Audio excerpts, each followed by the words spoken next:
afternoon. I'm Nathan Harris, General Manager, Laser Processing for Jenoptik Automotive North America. We are a global technology company that produces metrology, automation, and laser processing solutions.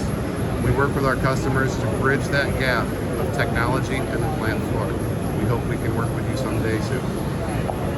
Hi, I'm Debra Schug. I'm the CNC strategist for Fanuc America, and we're here at FABTECH demoing our visual twin.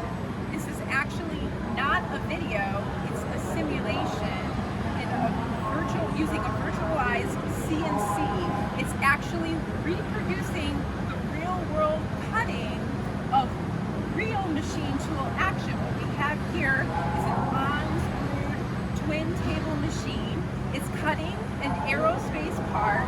Again, it's simulating the real-world cutting of an aerospace part and using all the real G-code and all of the aspects of a real machine tool.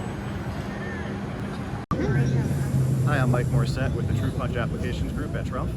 This year at FABTECH, we're featuring our TruMatic 3000 machine. It's a 3 kilowatt fiber laser that can punch and laser cut up to 1/4 inch material. The machine features a SortMaster Compact, which can remove parts 24 by 16 inches. This allows you for automatic removal rather than a manual removal. The machine features 24 tool stations and 3 clamps, allowing 21 tools total.